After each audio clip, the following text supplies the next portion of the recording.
बुलंदशहर में कंगना रनौत के खिलाफ वाद दायर, एमपी एमएलए कोर्ट से आया नोटिस। कानपुर के गद्दा फैक्ट्री में लगी आग, 5 मजदूर झुलसे, 3 लोग गंभीर। सोनभद्र में अनियंत्रित बस पलटी, 65 यात्री सवार, 40 लोग घायल।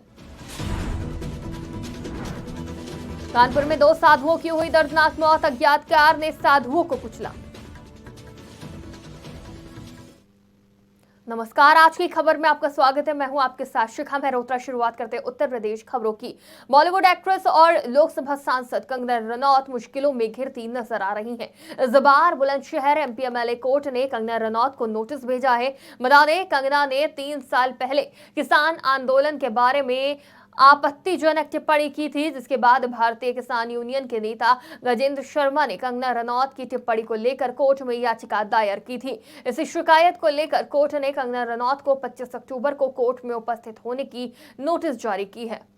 किसान यूनियन के नेता हैं गजेंद्र शर्मा, जो राष्ट्रीय संगठन मंत्री हैं, वो इसमें परिवादी हैं और ये परिवाद 19/9 को कोर्ट में फाइल किया गया था, जिसमें 25/10/2024 के लिए कंगना रनौत जी को नोटिस इशू हुआ है।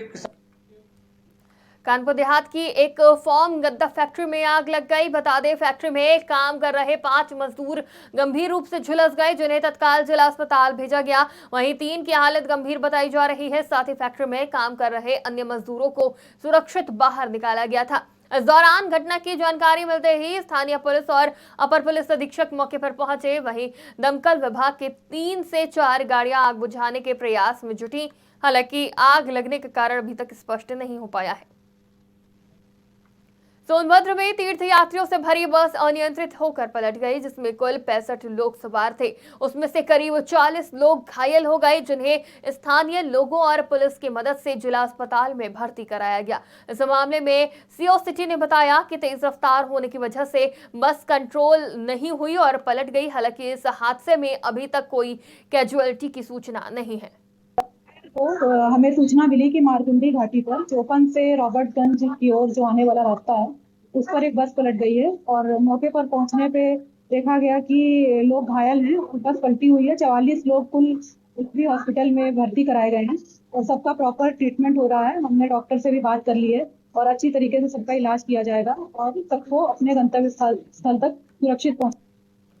कानपुर में अंदेश्वर मंदिर के बाहर 2 साधुओं की दर्दनाक मौत हो गई। बता दें, मृतकों में एक महिला साधु और एक पुरुष साधु शामिल है। ये घटना तब हुई जब एक अज्ञात कार ने दोनों साधुओं को कुचल दिया, जिसके बाद घटना की सूचना मिलते ही पुलिस मौके पर पहुंची और शवों को कब्जे में लेकर पोस्टमार्टम के लिए भेजा। इस दौरान स्थानीय लोगों में आक्रोश पैदा हो गया है और वो दोषी की गिरफ्तारी की मांग कर रहे हैं। हालांकि पुलिस अधिकारियों ने आश्वासन दिया है कि जल्द ही आरोपी को पकड़ लिया जाएगा। हमीरपुर के परिवहन विभाग को इंटरसेप्टर गाड़ी मिली है। इस गाड़ी में हाईटेक कैमरे लगे हुए हैं, जो अधिक स्पीड से चलने वाले वाहनों का चालान करेंगे। गाड़ी को हाईवे के साथ साथ बुंदेलखंड एक्सप्रेसवे पर भी लगाया जाएगा और तेज रफ्तार वाहनों पर शिकंजा कसा जाएगा। छोटे वाहनों पर हाईवे पर 80 से अधिक और एक्सप्रेसवे पर 100 से अधिक गति होने पर कार्रवाई होगी। वहीं भारी वाहन को हाईवे पर 70 से अधिक और एक्सप्रेसवे पर 80 से अधिक चलने पर स्पीड चालान होगा। हमीरपुर जनपद को परिवहन विभाग द्वारा इंटरसेप्टर वाहन उपलब्ध कराया गया है। इसका उद्देश्य ओवर स्पीडिंग करते हुए वाहनों का फोटो कैप्चर करना है, उनकी किस स्पीड पे जा रही है उसको काउंट करना है और उसके आधार पे चालान किया जाना है। तो इस वाहन का हम लोग प्रयोग NH-34 पे, जैसा कि हम लोग अभी NH-34 पर खड़े हैं, ये सर्वाधिक ब्लैक स्पॉट्स हमारे जनपद के इसी NH पे हैं। हम लोग यहाँ पे इसकी सहायता से वाहनों की स्पीड को कैप्चर कर रहे हैं और इस पर चालान कर रहे हैं। अमरोहा के गजरौला में हकीम ने घर में भूत प्रेत का साया होने और उतारने के नाम पर 20 लाख रुपए हड़प लिए, लेकिन जब युवक को कोई फायदा नहीं हुआ तब उसे अपने साथ ठगी का एहसास हुआ। हालांकि युवक ने हकीम से रुपए वापस देने की गुहार लगाई, लेकिन हकीम ने साफ इनकार कर दिया, जिसके बाद पीड़ित ने हकीम के खिलाफ मुकदमा दर्ज कराया। वहीं हकीम का नोटों की गड्डियों को गिनते हुए वीडियो सामने आया है, जिसके आधार पर पुलिस भी मामले की जांच में जुट गई है। अमरोहा के राज्य आपदा प्राधिकरण के तहत स्कूली बच्चों के सामने आपदा जैसे बाढ़, भूकंप, आग आदि से बचाव के लिए मॉक ड्रिल करके दिखाया गया। इस दौरान एसडीएम ने बताया कि स्कूली बच्चों को आपदा जैसी घटनाओं के बारे में जागरूक करना बेहद जरूरी है, क्योंकि आपदा कभी भी और कहीं भी आ सकती है। इसलिए आज स्कूल में स्कूली बच्चों को आपदा से निपटने के लिए जागरूक किया गया। मॉक ड्रिल आयोजित की जा रही है, जिसमें विशेष रूप से जो भूकंप है और आग जैसी आपदाएं यदि आती हैं तो उसमें आम कम्युनिटी का सहयोग लेकर के उनको कैसे बचाव के उपाय किए जाएं और जन जागरूकता बड़ी महत्वपूर्ण है। तो इन सब आपदाओं से बचने के लिए आम जन कैसे जागरूक हों, इस विषय पर ही एक मॉक ड्रिल आज आयोजित की गई थी और विद्यालयी बच्चों को इस विषय में जानकारी दी गई। हमारे एसडीआरएफ के एक्सपर्ट्स थे, हमारे फायर विभाग के विशेषज्ञ थे, उन्होंने इस बारे में आज जानकारी दी। मॉक ड्रिल बरेली में वार्षिक प्रतियोगिता का आगाज हो गया है, लेकिन मुकाबले से पहले खिलाड़ियों को बद इंतजामी का सामना करना पड़ रहा है। बता दें, जहां खिलाड़ियों को ठहराया गया है वहां रोशनी का इंतजाम तक नहीं है, साथ ही बाथरूम की कुंडी टूटी है और सोने के लिए उनको फटे और गंदे गद्दे दिए गए हैं। इस वजह से वो रात में ठीक से सो नहीं सके। वहीं स्टेडियम तक आने जाने के लिए भी कोई इंतजाम नहीं किया गया है, जिसके चलते खिलाड़ियों ने नाराजगी जताई है।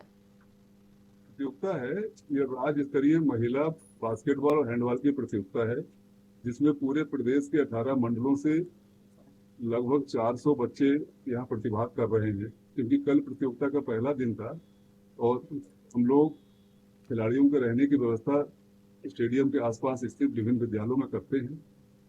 विद्यालयों में कुछ कमी हो सकती है, मतलब जो हमारे खिलाड़ियों की अपेक्षा के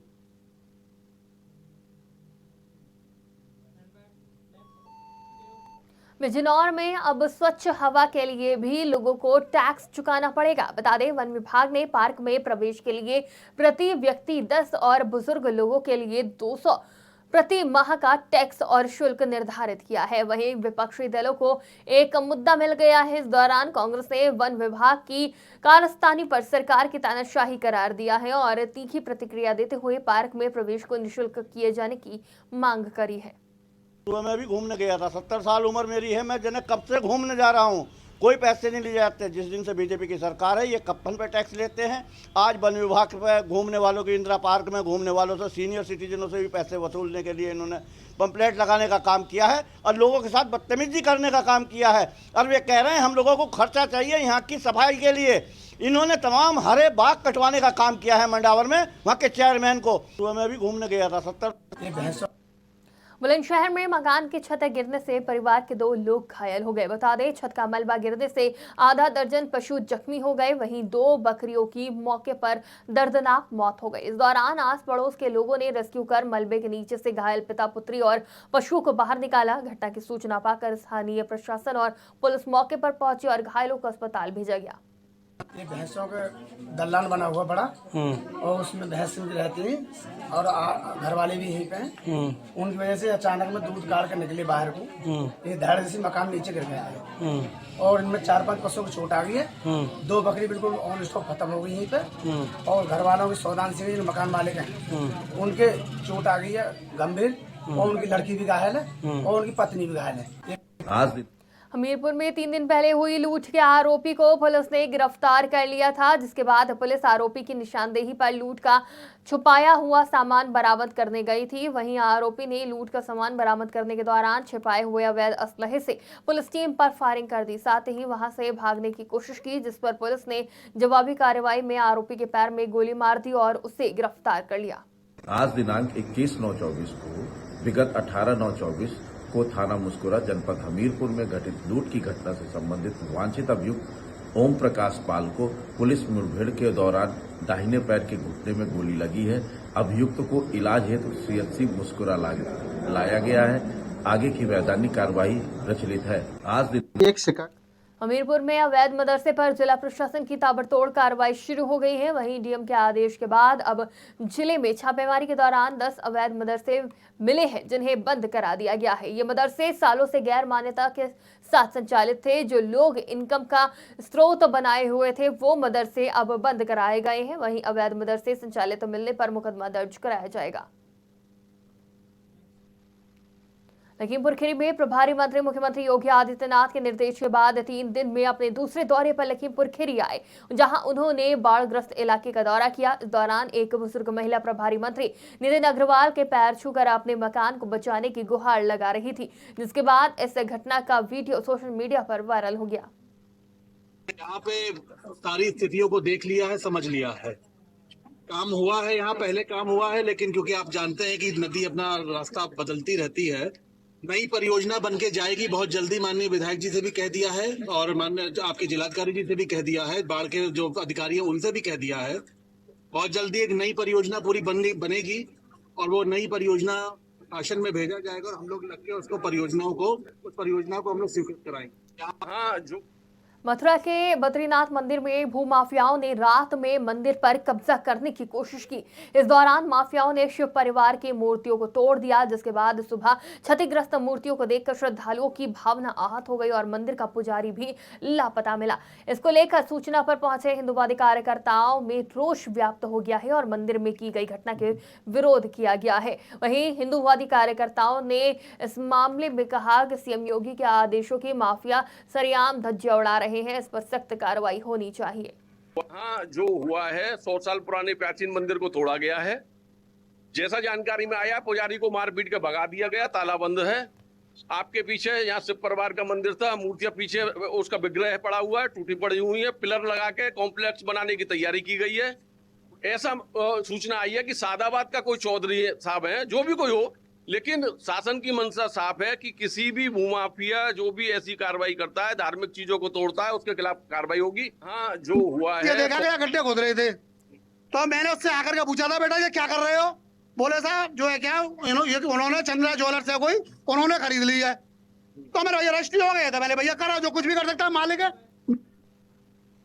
उन्नाव पुलिस ने ऑपरेशन लंगड़ा के तहत 2 लुटेरों को मुठभेड़ में फिर गिरफ्तार कर लिया। बता दें, 2 बाइक पर सवार 4 अज्ञात चोरों ने एक दुकानदार का बैग छीनकर भाग रहे थे, जिसमें करीब 25,000 रुपए थे, लेकिन उसमें से 2 लोगों को ग्रामीणों की मदद से पकड़ लिया गया। वहीं सूचना मिलने पर पुलिस मौके पर पहुंची और दोनों आरोपियों को हिरासत में लिया, लेकिन लुटेरों ने पुलिस टीम पर हमला करते हुए भागने का प्रयास किया, जिसके बाद जवाबी कार्रवाई में पुलिस मुठभेड़ के दौरान दोनों आरोपियों के पैर में गोली लग गई।